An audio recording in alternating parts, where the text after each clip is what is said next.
Oh, what is going on? Matt O'Leary alongside Jeremy, aka Jets Chaos.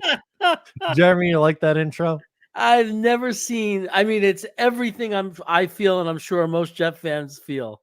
The lack of energy in that intro was like it makes you wonder how Green Bean does it. How he's able to put the camera on and go, hey, hey, and like and do his thing. I don't know how he does it. I genuinely don't know how you guys are going to go on the air for the game tonight. For what? How long are you guys live for? 4 hours, It's like roughly? a prison sentence. Yeah. It really is. I have people don't know how bad it is. Here's why. And I don't want to attack our audience because we have 700 people there, right? And Mhm. 99% of them I love, and I love being with, and I love hanging out. But there's always that handful that feels they have the right to tell me how to watch a Jet game. Like, you're being too negative, Jeremy. It's like they're 2-6. Who's the smart one? The one who's being positive or the one who's being negative? I'm sorry if I could, it's incredible. So imagine having to not only watch this team without the option of shutting it off, walking away, taking a break from it, but also having to be told that you're not allowed to be upset watching it. And then when you try to be positive, have people curse you out, attack you for being positive because now you're an idiot that's drinking the Kool-Aid that doesn't have the ability to see reality. You cannot win. So I'm trying to master the art of reacting to the game without appearing positive or negative. I'm just going to be some guy saying what's happening. You're going to be commentating, basically. You're going to Right. be a play-by-play guy. Unbiased commentator. Yeah. Huh. All right. Maybe that's Yeah, what look at people that. Maybe that's what people are looking for. I don't know. I thought people were looking for emotion and wanted to see real Jet fans react to their team. I didn't get a chance to see or hop on with you guys at halftime or see any of your most recent stream. I was doing the watch party at the beach gallery, and I brought my good buddy who's a Patriots fan with me. I figured, all right, this will be fun. I watched the game with him the last time. I'm going to do this watch party. Like, it's cool. I'll hang out with my buddy Tyler and whoever else comes to this event.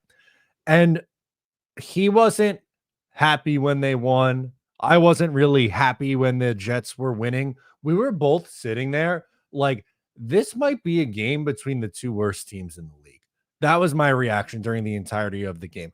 Taking 3 timeouts in the first quarter because you cannot get a playoff, taking a delay of game on a 2-point conversion because you cannot get the play in is just embarrassing. Going down the field, scoring a touchdown, and then letting Jacoby freaking Brissett march right down the field and get a game-winning drive. I was upset when they lost, obviously, because I want to see them win.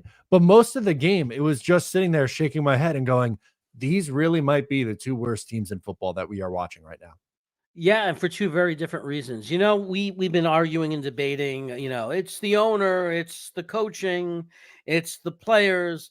The truth is it's check all the boxes. It's everything, right? I mean, it's a meddling owner who's been a lousy owner for this organization for how many years. It's a general manager who has had enough talent to trick me, but in the end of the day is lacking some essential things that's cost them. And maybe he'll be a good GM somewhere, but it just didn't work out here. And a horrendously bad coaching staff. And for the players, I figured it out because there is talent all over that field. For the players, it's heart. They just lack heart. They have no heart. And that's what you're seeing on the field. So you have a bunch of coaches who don't know how to prepare for a football game. You have a leader and a quarterback who must be eating too much psychedelics or something with his microdosing. I don't know because his brain doesn't work the way it used to work. Because you can't tell me, that's what he does. He waits to the last second to snap the ball. When did he have these problems in his career where they had to call timeouts and use up 3 in the first quarter? He's the guy out there. He's the leader. We all know it. Where did this start happening? Something's wrong with him. He's obviously doing drugs or something. He's obviously with the cave thing or whatever, maybe not even drugs. He's obviously not with us on this planet anymore. And it shows. It's everything. As you said, it's from top to bottom. We said that last week. There's some people in the chat don't like talking about it being a mix of everything, from the coaching to the players to the owner, and everywhere in between. It's really frustrating, man. It's really frustrating that it's come to this. And the fact that there's a Thursday night game against Houston, which I know most everyone in this chat right now, when the schedule came out, when I broke the schedule and said that the Texans were on the Thursday night football game, everyone looked at that game and said, wow, that's going to be a good game. That's going to be two really good AFC teams that are probably going to have a good chance to make the playoffs and make some noise in the playoffs come January, because CJ Stroud was really impressive his first year and the Jets are getting Rodgers back and blah, blah, blah. And one of the teams is 6-2 and on track to probably do that. Again, win the AFC South, maybe win a playoff game or two, and away you go. And the other is on a 5-game losing streak and is 2-6, but somehow still favorites in this game, Jeremy. How does any of this make sense? I don't understand the betting lines. It doesn't make sense to me. We should be, I don't know, we're at home, so maybe a 5-6 point underdog. I don't understand what the league is seeing and what they're thinking. I mean, if they're still basing it on this imaginary roster we thought we had, I don't know.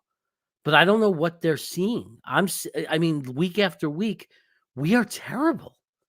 We just lost to New England because we're terrible. And I mean, if this is just putting a chip on Houston's shoulder, if I played for the Houston Texans, I'm saying, what are they saying about us? Why are we not a heavy favorite against this horrendously bad football team? I don't know if it's because we beat them last year. That's We what don't have Dakota that. said. We don't have that defensive line anymore. Right. It's not the same thing. We're not going to be able to beat up their quarterback and harass their quarterback. We don't have a defensive line. Nope. So I don't know. Also, Houston's improved their running game, and we can't stop the run this year. So it's a totally different year. It's a different team, different situation. If I was still a gambling person, I mean, I came about 20 years ago. I came to a decision that I was never going to bet on the Jets again, for or against, because the thing is, as much as I think this is like the greatest $15,000 bet of a lifetime. I know that if I put even $100 down on Houston to win, the Jets would cover and win by 25, because the Jets will screw me any way they can screw me. You're damned if you do, and you're damned if you don't. Yeah. That's the unfortunate with this team. It's been that way for a long, long time. Gangrene David's hanging with us. What's up, David? Hope you're doing well. Says, I wonder how many people are going to the game tonight. There's going to be a lot. I'm stealing Jake Asman's joke, but I'm going to say it. There's going to be a lot of people there dressed as empty seats for Halloween tonight. Yeah, I just don't know what the motivation is, unless you're just somebody who already spent the money. I mean, there are people out there, it's part of their culture and family, and they just go every week, and that's what it is. And if I didn't have season tickets, if I had I would try to sell them, but I doubt you could sell them. I think the only way I would go is if a bunch of, like, if you were going, Green Bay, if a bunch of you were going, and it would be for the tailgate. It would just be to hang out. Like, there would be no excitement about walking into that stadium. That stadium to me is a torture chamber. It is just a place of misery where bad things happen. I don't want to go. Like, I know Green Bean and Ryan, I'm fairly positive they're going to want to do another group buy. I don't. Do we want to go next year? I feel like I'm obligated to, but I don't really want to. I'm such a people person that I don't even care if it's the game. I would come, like, because I would come. I'd go to Nick. I'd say, hey, Nick, do you want to go? If he didn't have tickets to the game, I'd say, do you want to go and just hang out so I could see everybody and still come in and have my trip and hang out with you guys? Maybe do the Cyclone or whatever it is, or what we did in the bar, and do the whole thing minus the game. Like, instead of staying and sitting in that miserable stadium, let's just get in the car and drive, no traffic, and just get out of here. I'd be willing to do that. I'm a social person. I love my fellow Jet fans. But sitting in that stadium and watching this team play, there's nothing appealing about it to me anymore. No, which is so sad that that's the case. It wasn't supposed to be this way after, or really just going into this year. And kind of where I wanted to go, we've been kind of beating around the bush for the first 10 minutes or so, but I think that this episode is going to be a lot of that, because I don't really know where the Jets go from here. And Connor Hughes had a report that today could indicate what the Jets do, whether they sell off pieces at the deadline or kind of just stay put and stay the course or whatever. And I guess kind of wanted to look at, what do you think the Jets do first in this game? I guess we got to start there, right? Is this one that they actually win? Do they lose? Does it have an impact? Trade deadline, and then what that means for the rest of this team going into next year. Like, is this a full? Are they tearing it down to the studs and moving everything out of here, retooling? So let's start first with this game against Houston. One, what are we feeling like the outcome's going to be? And then number two, do you think that has any impact on what the Jets decide how to handle the rest of this year? I think it might have some impact. I mean, it should. I mean, obviously, when we lose and it's now 2-7, I mean, who knows? Woody is so bad. I mean, it's so delusional and such a bad owner. I mean, who knows? But you would imagine at 2-7, an organization should become sellers, not strip the whole organization, because I think that this is not 2021. I think there's a lot of talent on this team. There's individual players. We have to decide who we want to keep.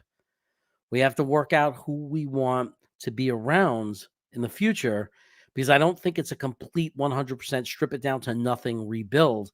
I think it's a hold on to the core guys. Like, are there 8, 9 players or whatever that you just do everything you can to hold on to and then build around, because maybe it doesn't have to be a 5-year project. Maybe it could be a 2 to 3 year project.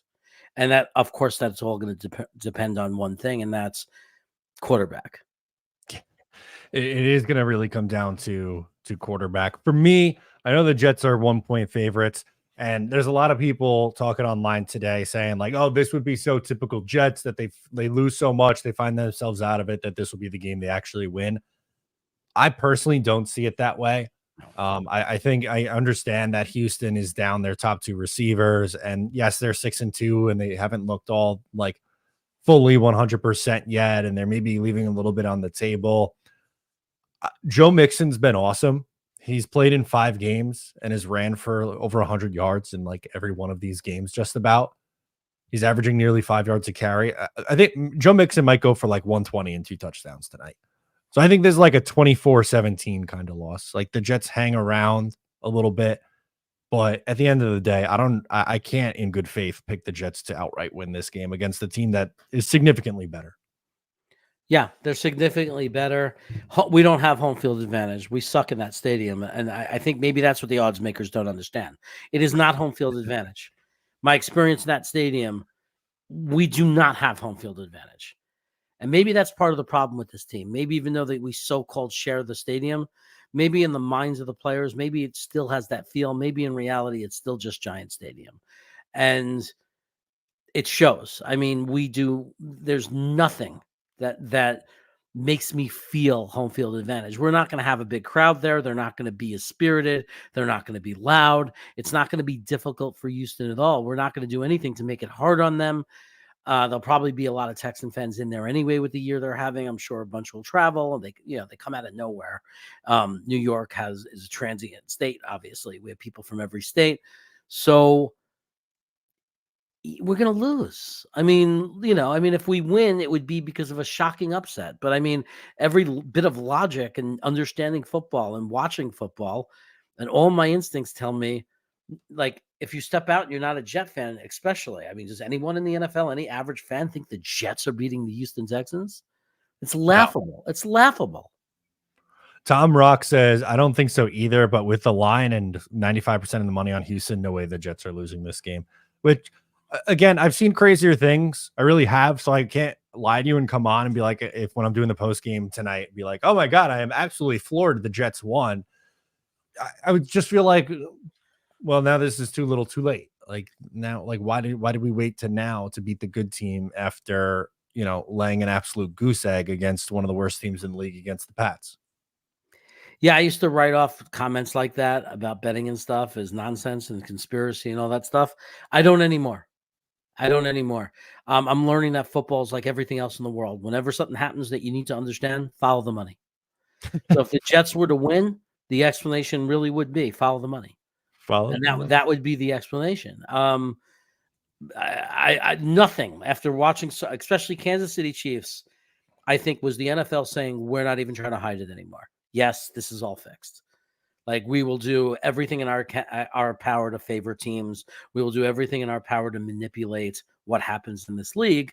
I mean, not to the point where Kansas City has to win, but where the referees definitely have the agenda and are instructed to have the agenda. And the reality is, unless you're beating them by 21 points, it's impossible to stop, because a referee can call holding on almost every play or not call holding on almost every play, and there's nothing we could do about it. Yeah, that's you're not wrong there. The just kind of continuing this along here. So win or lose, I think we're both on it. Doesn't necessarily change a whole lot for how we view the rest of how this season's going to go. But before we get even into should the Jets rebuild or retool in the offseason, I think what we have to answer is are the Jets going to do anything at the trade deadline, which is rapidly approaching? And my thought on this, while I do think the Jets are out of it and should retool, and what I mean by that is sell off any value guys on expiring deals. So I'm not saying like trade Sauce Gardner, Garrett Wilson, but I'm saying if you're not bringing back DJ Reed, flip him for that mid-round pick. If you're not going to re-sign Tyler Conklin, flip him for that like whatever, right? Honestly, I think Mike Williams is maybe the only one who gets dealt. And you brought up a good point before we got started. Now with like Allen Lazard banged up, maybe they don't, and they end up keeping him here. But is Joe Douglas even the one who could make that decision? He doesn't have a contract for next year, for 2025, and he might very well get fired at the end of this year. So what's his incentive to trade off all these pieces before the end of the season to set up the new guy, whoever that may be, with all these picks? Yeah, I agree. If JD knew he had a future with us, I would think it would definitely be Mike Williams getting dealt, maybe even another deal. Like, I think that JD is probably aware that the season's over, probably aware that, something went wrong, and he is probably thinking, boy, I wish I never went with Saleh. I wish it was a different coach and whole different staff, and I wish Woody Johnson didn't meddle, and I wish the Aaron Rodgers thing never happened. And maybe I'm sure he has a lot of things he would love to change about this, because there was some good things he was doing. Also, he did draft a lot of these good players, so I'm sure he's second guessing a lot of his decisions. But you're right, he doesn't have a future here. He's not, probably 99% not going to be here, and it's Woody Johnson. And Woody Johnson, I think there's a chance, is not accepting it. And he's not going to trade anyone. And he still believes in his crazy mind. He's still thinking, turn this around. And he's thinking they can. So I think because it's not JD, we might not even see Mike Williams get dealt. And even if Lazard is still banged up, it doesn't matter, especially if we lose tonight. If we lose tonight, we definitely should get rid of Mike Williams. Sure. If we can get anything for him, any kind of real pick. I don't care about 5th, 6th, 7th round. That's all bullshit to me. But if you're going to get like a 3rd or 4th rounder, I say you got to do it. I would too. I absolutely would do it. Wild Wave is saying I would extend JD. You're one of the more pro Joe Douglas guys that I know. So I'm curious to see what your reaction or response to this message is. He's the only guy I don't hate, because I honestly don't know what's him and what's Woody. Like, what if we find out that JD was saying, trade the 2nd pick back? Don't take a quarterback right now. Sam Darnold never had the right support. Trade back. If it doesn't work out with him, we'll have 1 billion picks. We'll get a quarterback next year. We'll find someone suitable that will want to play here because we're going to have all these picks. What if he was saying that? What if it was Woody who said, no, that's the future. I love it. That's what my friends told me. You need to take Zach Wilson. If I knew that, that changes everything, because then Woody was never really the general manager. Yeah, I don't know how I could. Yeah, I don't know how I could justify giving him extension with this team being without a playoff appearance in all 6 of his seasons. And there's more context and nuance to that. And I feel like we've spent so much time over the years going over the context and nuance of it. So I don't think we need to rehash that right now. But The reality is this team more than likely is going to have another losing season and not make the playoffs. And while he's done some good things here, I don't think it's enough for me to say I trust Joe Douglas to get this thing turned around because his leash has been pretty long already. Yeah. Yeah. I guess I don't hate him because I just don't know what he's responsible for, what he's not. And because I agreed with so much of what he did. Like, I wasn't complaining about the Zach pick anyway. I certainly wasn't complaining about getting Aaron Rodgers. I mean, it's all documented on my channel. I can't lie or hide from it. So I agreed with so much of what he did. So when someone's, but that doesn't mean I'm still not allowed to eventually turn around and say, I guess he didn't know what he was doing, because I'm not a general manager. I'm just a football fan. I don't have anything close to a background or a resume of a general manager. So even though, and for those of you out there who are thinking, I can't dislike JD because I agreed with him. No, you can, because you are allowed to be wrong. We're fans. We're allowed to be wrong. He's the one that's being paid to know more than us and be right. So even if you agree with the moves he does and then they fail, it's okay to say, well, I thought it was a good move too, and I was wrong. And now we need to fire our GM because our GM is the one that needs to be right. And also, just because you agree with the decision that someone makes, like if the decision doesn't work out, someone still has to be held accountable for the decision being made. Like even in the corporate world, like in your job, like you might have a tough decision that you have to make. And if it doesn't go well, like you can't be like, oh, well, we all agreed that this is the decision that had to be made and it didn't work out. So everything's fine. Like, no, there's real life consequences to your decisions. So, yeah, I get it. Yeah, it's tough. But that being said, again, I don't think the Jets really have all that active of a trade deadline. My prediction as of now, and again, it's there's a couple 2 weeks before the actual deadline itself. I think they only trade one person, and I think it's Mike Williams. Yeah, I think that's the likely scenario. Like if I think it's either we're not going to make any more moves, and if you told me there's a move we make, it's going to be we traded Mike Williams. I do. I think he's the obvious target. Like, how could there be teams out there? There's so many teams with injuries at wide receiver right now. Anyway, I mean, there's definitely some contending team out there that has to be thinking, man, if we had one more wide receiver, like a good solid wide receiver, that might be thinking Mike Williams might be that guy. There has to be. I mean, we could sit here. We don't have time. We could sit here and go through every team and think, are they one of those teams? But it just seems like a very obvious thing that I'm sure the chat will do it because they have time. But as they're watching, but I'm sure that if we went through the list, there's teams with injured wide receivers, or just a wide receiver short that has a chance to do something this year that would want Mike Williams on their team. A follow-up from Wildwave saying, who's coming here? What quality GM? You have to deal with terrible cap situations, and Rodgers and Hackett is most likely coming back. I don't agree that Hackett's most likely coming back, by the way. It's likely another ''𝐒𝐿𝐼 situation. Look, this Jets job isn't the most appealing, but what I think you could do is I have two cells. One is there's only 32 opportunities to be a general manager of a National Football League team. There's only 32 of these. So someone's going to want the job. And the second part is, I think what they need to do, Woody Johnson has to hire someone like a head of football operations to make the decisions on the general manager and the head coach. It can't be the Johnson family that is making the decision on the GM and the head coach. And they need to just provide the money and stay out of the way. And if they do that, I think depending on who you get to be that president of football operations, so to speak, kind of like what Bill Parcells was all those years ago, if you hire someone who's well respected around the league, that changes perspective pretty quickly. Yeah.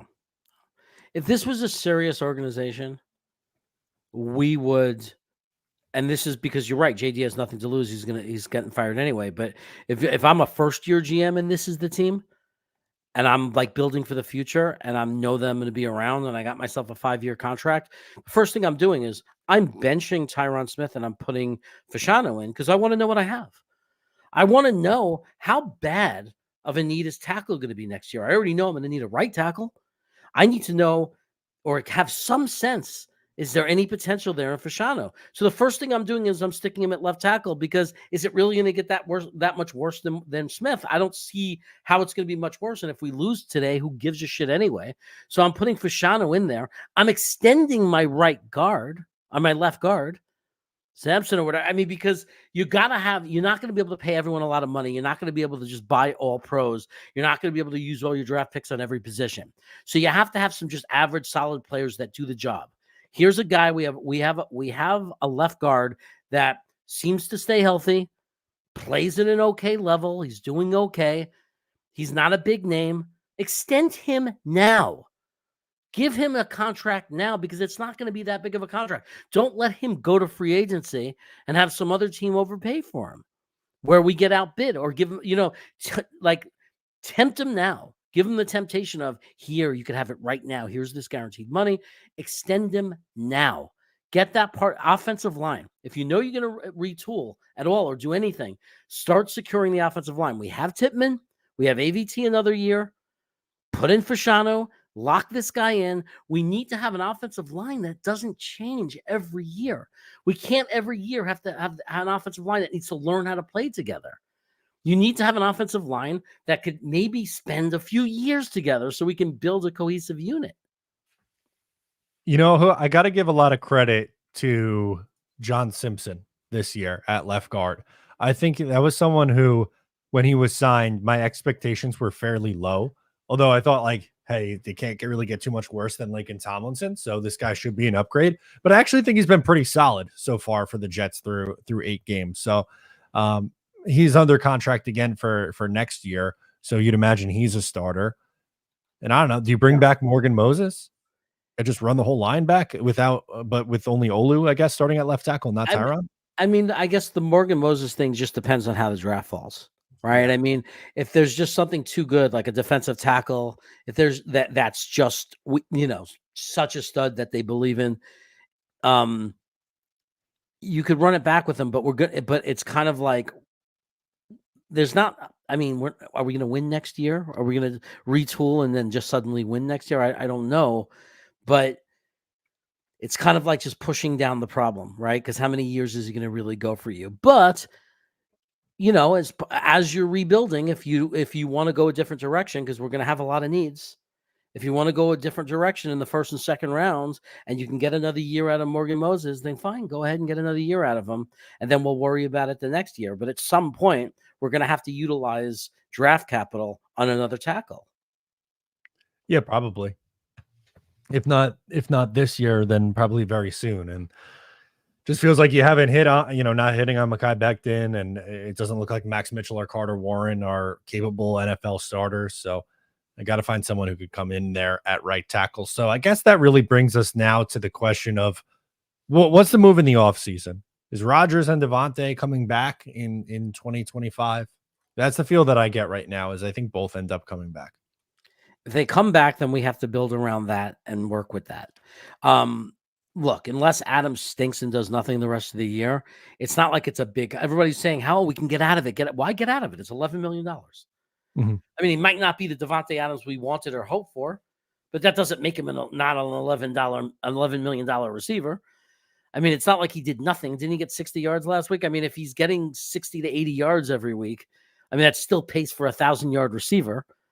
So I'm not running to get rid of Devontae Adams. We've seen him for 2 games. I mean, he could, maybe tonight he has a huge game and gets 2 touchdowns and 130 yards. You don't know. It's only been a couple of games.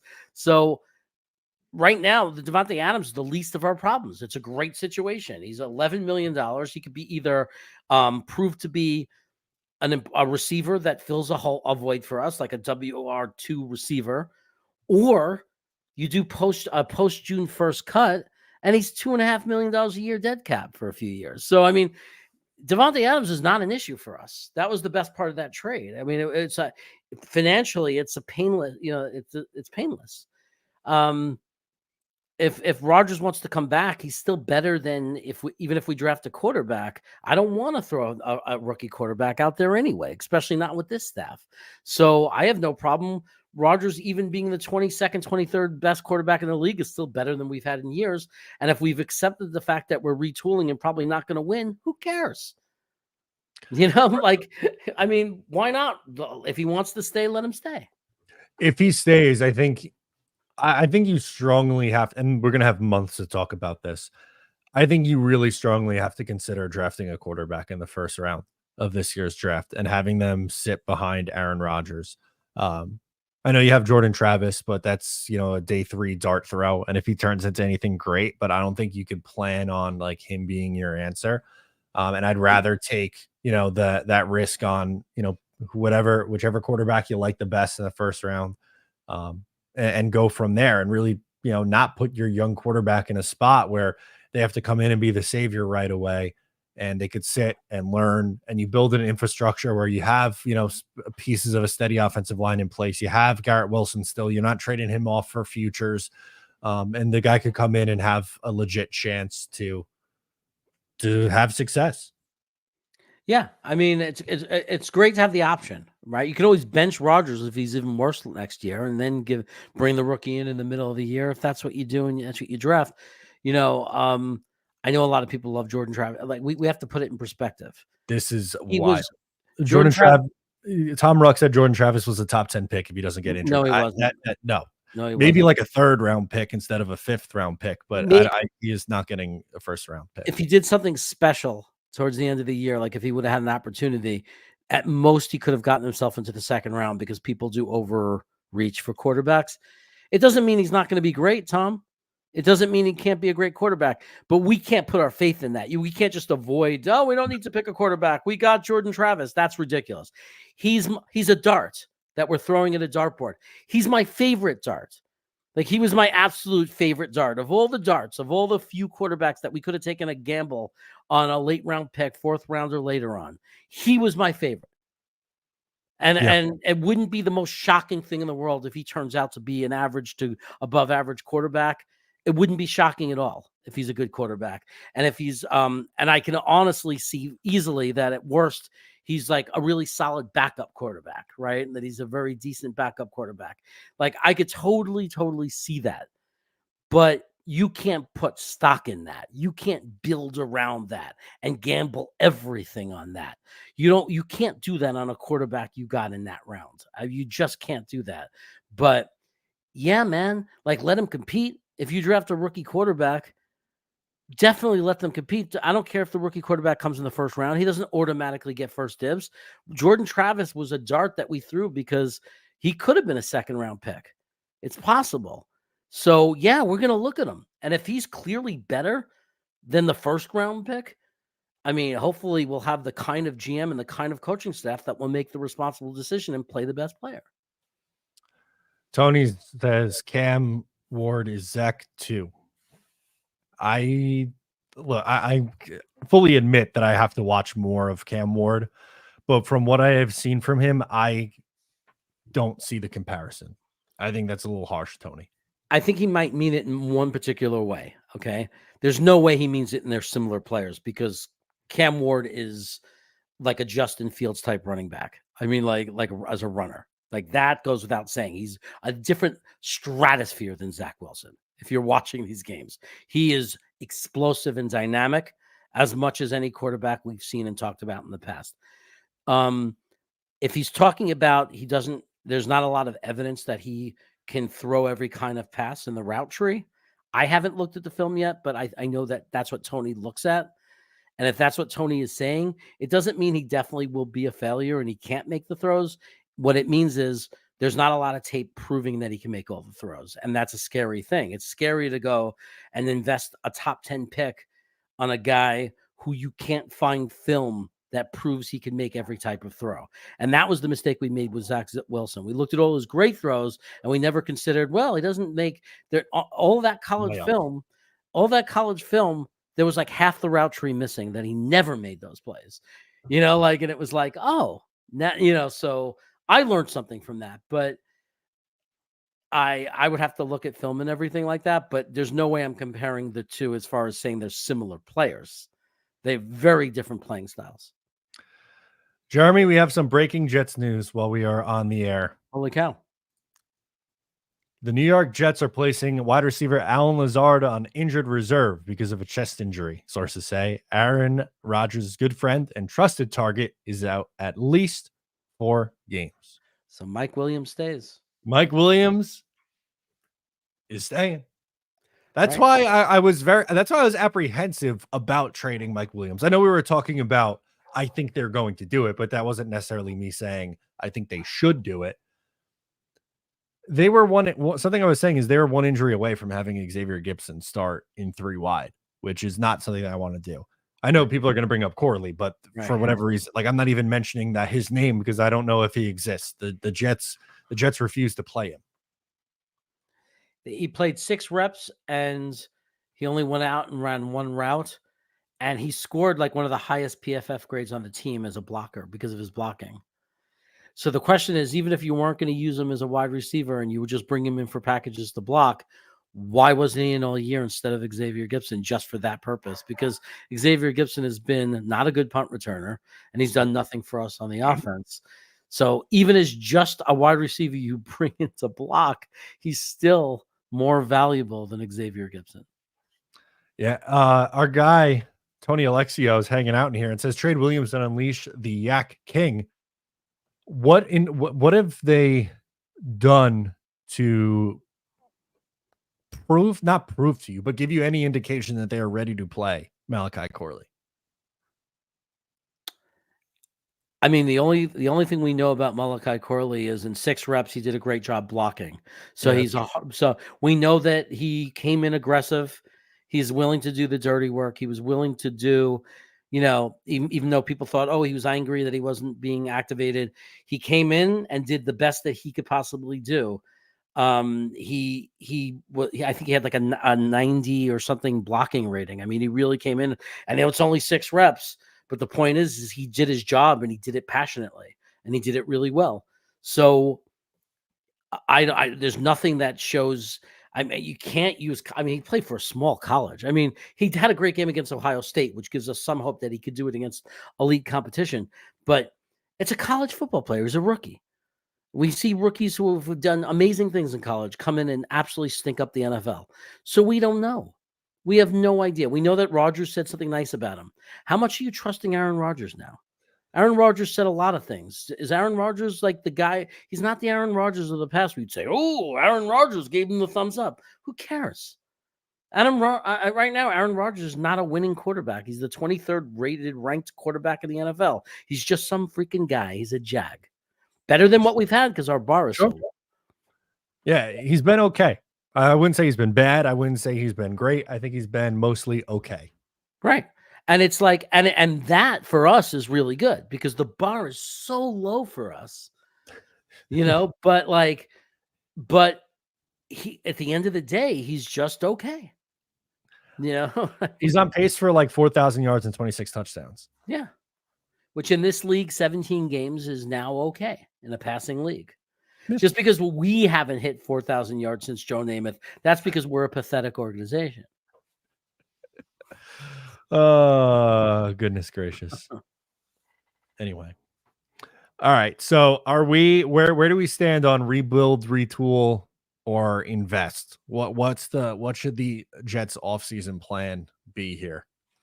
Well, I think if retool you mean by semi-rebuild, then that's what I'm saying. Like because when I see the full word rebuild, I'm thinking 2021.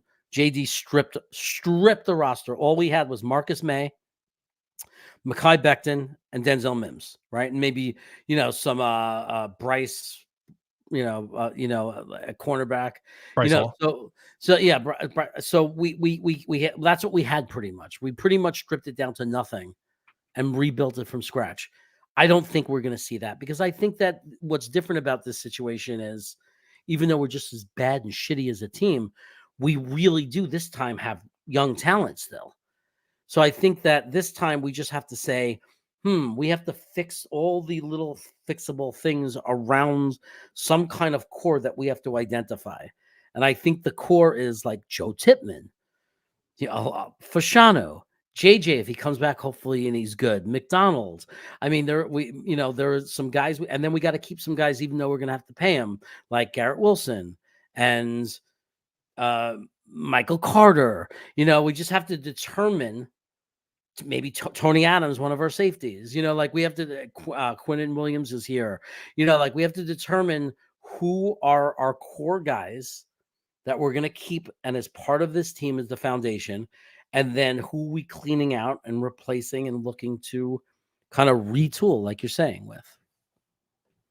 Yeah, I think it's going to be not a complete, like all the way in, all the way like invest kind of thing, but I think it's going to be a retool with a chance to be competitive, but also one eye towards the future. Like we mentioned, potentially drafting a quarterback or making decisions that aren't just like all the way in on 2025, which I think is the right way to do it, because I think this year has exposed some flaws with this Jets team. Like they clearly need more on the defensive line. CJ Mosley's probably playing his last year with the Jets because of injuries at this point. It also kind of depends too on who they hire, which ironically our guy Snowball's hanging out with us in here. That's kind of what he says. It depends on who's doing the building. Yeah. I think it's going to be very dependent on one, who they hire as the GM, and then pivot to who that next coach is going to be. And I can't, it's going to be 2 months of doing the who should be the GM and who should be the coach, which is not where I want it. Yeah, I mean, it sucks that that's what we're heading, but that we're definitely heading in that direction. I don't know how anybody could sit there and say GM. Any one of us, myself included, that says this should be the GM is full of shit. You don't know what you're talking about. Nobody here, nobody in our fan base understands how to find a GM. Let's be real. Let's be real. It's so stupid. Oh, well, he's the assistant GM for this team. Yeah, but you don't know him. You don't know what he does for that team as the assistant. Maybe he just does the money. You don't know his role in the scouting department. Does he run the scouting department? You don't know, right? Just because someone's an assistant sometimes an assistant is the reason they're good, right? And the head coach is full of crap and they're nothing without their assistant. But we don't know any of that. So the GM, unfortunately, we're not in the interview room. We just don't know. It's like we just have to hope for the best. But coaching, that's different, because for coaching, there are guys out there that have a real sample. And I'm tired of hearing people say, when you say like Vrabel, no, we don't need a defensive guy. That's nonsense. The head coach is not the defensive or offensive coordinator. It's not what's important. It really isn't. I know it feels that way because we always go defensive-minded coach. It doesn't matter if you hire a great offensive coordinator. It doesn't matter. It's like, because if you get an offensive-minded head coach, then you need a really good defensive coordinator. So, like, the defensive coordinator and the offensive coordinator for a team is super important. And if you don't believe me, look at the Minnesota Vikings and look at the job their defensive coordinator is doing. Yep. Who might be, by the way, a potential head coach for us. It's possible. Yeah. It's absolutely possible that he does become a candidate.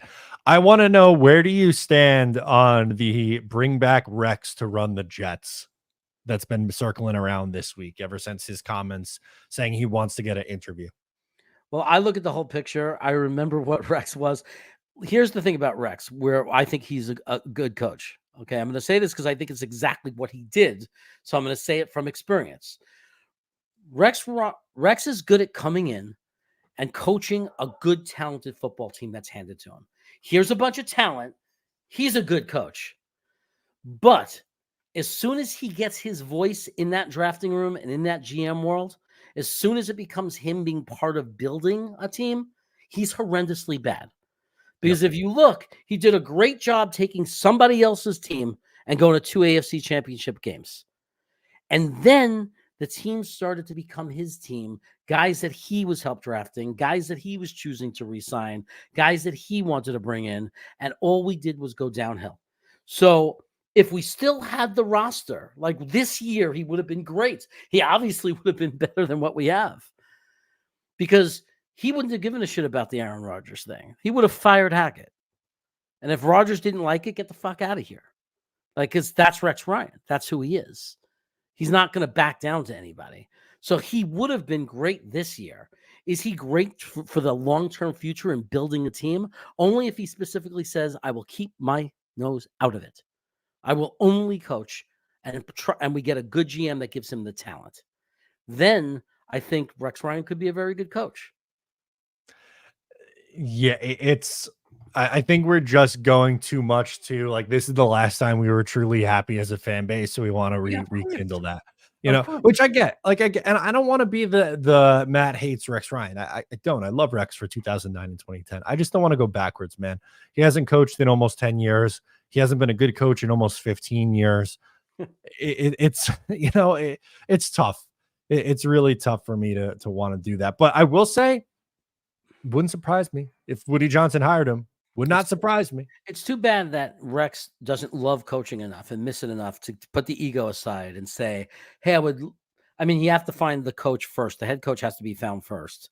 But if he found a head coach that wants, like, let's say they hired a head coach who's an offensive-minded head coach who wanted a good defensive coordinator. Wouldn't it be great if Rex was willing just to take the title assistant head coach, defensive coordinator, let the head coach be the head coach because he was passionate about coaching, and we just had him as a defensive coordinator? That to me would be wonderful. So I agree with what I'm seeing in the chat. There's no argument to me that he's a great defensive coordinator, and that would be amazing. He just has too much of an ego. I don't think he'd ever come back as a DC anyway. Yep. Do you have some favorite names that you're looking at for this head coaching position? I like Vrabel. And it's not me thinking I'm smarter than anybody else. Everybody has their opinions. I'm not passionate about it. I'm not standing on a hill screaming for it. I'm not saying they're stupid if they don't do it. But my instincts tell me I saw Vrabel coach a very competent.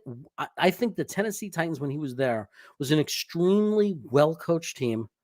They were a disciplined team. He got, I think, more out of the roster than was expected. And I think that he didn't have a great quarterback. So it's not like everything he accomplished. He had a great running back, but come on. Like, yeah. like you could sit there and say, Belichick had Tom Brady, but don't tell me Vrabel was good because he had a running back. You know what I mean? Like that. It's more than just the fact that he had a running back. Tennessee was better than just being a running back. And I think that Vrabel is a guy, I definitely will admit this, that needs a really good pair of coordinators. Like he needs a very good offensive coordinator and a very good defensive coordinator. I think Mike Vrabel's strength is accountability, discipline, right? And making sure that everything is in sync and everybody is doing their job. That's why I like Vrabel. I'm not saying he's an offensive or a defensive genius. There's been plenty of coaches that are great coaches. And one thing that comes to mind is Parcells, right? Not that Parcells didn't have a specialty and he wasn't a coordinator, but the real thing that made Parcells great was his leadership. He had Belichick on the defense. He had Earnhardt on the offense and some other good offensive guys. He needed his coordinators. What made Parcells great was what I think could make what makes Vrabel very good. And that is just being a leader amongst men. Vrabel is towards the top of my list also. I would say it's in no order. My three favorite options are Vrabel, who you just brought up, Kevin Stefanski, if he gets fired from the Browns. And I do like Todd Monken. I know that he hasn't been a head coach at this level, and my preference is someone with the experience. So I would put Vrabel and Stefanski ahead of Todd Monken, but Monken's like 58 years old and was a coach a head coach in the college level. And he's had success in the NFL as a play caller. He's had success as a head coach and a play caller in college. And he's not like the first time head coach who's 32 and got, Sean McVay a couple coffees and now he's a head coach. Like he's been around the block.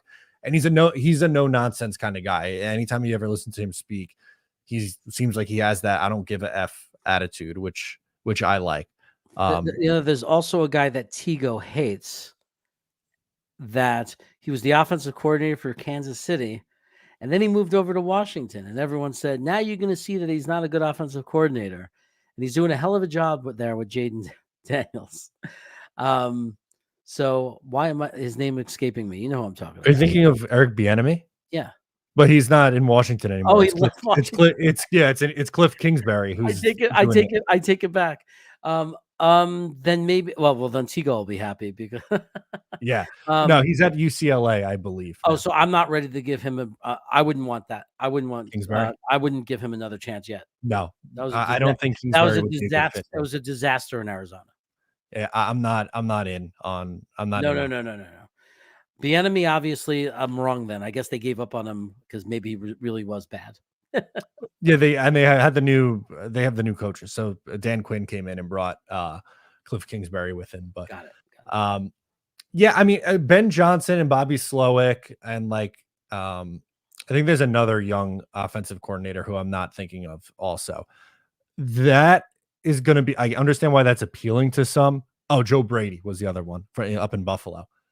I'm worried about I've just been a really good play caller for 2 years. I'm still in my 30s, and this is my in New York with a pressure packed 2025 season is my first gig. Like that scares me. Yeah, it does. It does. I mean, the funny thing is the bar's really low, so he's not going to be worse than what we've had. Like we've had such a terrible coaching experience. Now that it all comes together, like the whole time I'm thinking he hasn't had a quarter, this and that, all the excuses. At the end of the day, man, did it really fail? Like the coaching for this, it's really showed this year how terrible this coaching staff is. So I don't think it'd be worse than that, but you're right. It's still gambling. It's still rolling dice on an unproven guy. And for a team that hasn't made the playoffs in 15 years with a fan base and the way we're suffering, it's hard to sit there and try to reinvent the wheel and say, we're going to take a chance. We think this will be the guy. I want to get a guy who's proven, and to me, Vrabel, at least we know he's a playoff head coach. Yeah, he's won playoff games with Ryan Tannehill as his quarterback. Right. He's a playoff head coach. That's why I like him so much, because to me, we get a coach who's been there. And not only that, if you watch Tennessee, they weren't embarrassing. They didn't do stupid things. They didn't beat themselves. They were very well coached under him. When we played them and he was on that sideline, we respected him. We knew they had a good coach. It was shocking when they let him go. It was a big surprise. I think they just needed a change because they brought in, the young quarterback and they're like, all right, we're just going to kind of rebuild this thing now. So I understand why they moved on. And now he's with the Cleveland as an assistant this year. I think he's a good head coach. I'd be in on that. I'd be in on Stefanski too, who has won a playoff game with Cleveland. They made the playoffs a couple times. And I think he was dealt a really crappy hand with Deshaun Watson and put in a tough spot. So if the owner chooses Watson over the head coach and he shakes free, I would try to bring him in. Yeah. Oh, if they let him go, we should just run and scoop him up. He made the playoffs with Cleveland. That's the only thing you need on the resume. Belichick couldn't do that. Everybody went there after us and couldn't do it. Mangini, everybody went there and failed. Everybody. And he went there and he did it. That's it. That's all I need to hear. He did it. So, I mean, and then making it with all the offensive, they lost both their offensive tackles. They lost, Deshaun Watson injured. They did it with Joe Flacco, all of that. There's no way if they let him go, you don't grab him. Yeah, they've fallen apart now because he was handed, I agree with you, he was handed a filthy mess and it fell apart. But hell yeah, I would take him. I would definitely take him. How many coaches we've seen get their second chance after Cleveland and run on to do well? Plenty. Yeah, it happens. By the way, we have another Jets breaking news. Are you ready to find out who will be kicking for the New York Jets tonight, Jeremy? Which of the two guys? Riley Patterson is expected to be Patterson. Okay. From the practice squad and make his Jets debut tonight versus Houston. I'll pull up his numbers so we can see what he has done in the league. 2023, he kicked for Detroit and Cleveland. He hit at 88.9%. Extra point percentage was at 93.2, which is a touch low.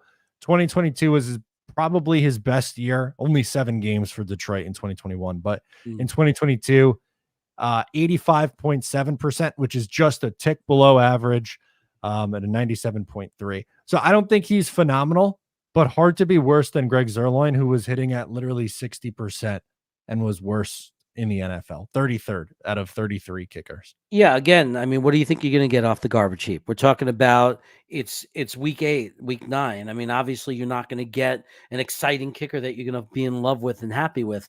We needed a competent kicker. We needed a kicker who could come in for a 40-yard field goal where we could feel that we have a chance to get it. I mean, we were literally at the point last week where we were at the 25-yard line saying, is going for a field goal even an option? You can't play football that way. No. So, sadly, it's a little too late, right? I mean, if we had a different kicker this whole year, right now things would be very different. We wouldn't be happy. Believe me, even if we wouldn't be happy. It's not like we'd be 6-2, but we might be 4-5. I mean, or 4-4, or we might be 4-4, or even 3-5 would be somewhat more of a hope. But I think literally we would certainly. I don't see any argument that we'd be at minimum 4-4, which means we'd be unhappy, but we'd be in it. We'd still be thinking that we have a chance to go to the playoffs, and Robert Saleh would probably still be our head coach. So he probably would. I think that's a big reason why he's not the coach, is because of those games that they unfortunately lost. We're wrapping up here. We're in our final few minutes. So we do have a game tonight, even though we haven't spent much time on this game. Do you care to give out a score prediction for this lovely Thursday night matchup between the Jets and the Texans? Man, I hope our defense has some pride and manages to not let us just be completely humiliated and embarrassed. But it's hard to imagine us keeping them under 30 points. It really is. I think maybe our offense does a little bit better, so maybe it's kind of a little bit more entertaining than we think. But I don't know. We lose 30-24. Okay, I have it 24-17 Texans. So I think they hold them down a little bit. The wedge is really down bad. He says 40-14 Houston. I don't think it's that. If it's that bad, it might get tough. It might get real tough. Dano is predicting a Jets win, though. I think he's the only one that I've seen predicting a Jets win, 30-25. Good for Dano. I really do. All right. I'll tell you what. I'm just certainly not going to be emotional about it. No. Larry says 31-24 Jets, and Hurtis says 24-21 Jets. I love it. I love it that we could still believe. I hope that's the case tonight. That would make things a lot more interesting. Guys, that's going to do it for us on this episode. Please make sure to subscribe to the channel if you're new. Check out Jeremy's channel. Check out my channel. Thank you for tuning in to Talkin' Jets Reality Check. We'll catch you next week.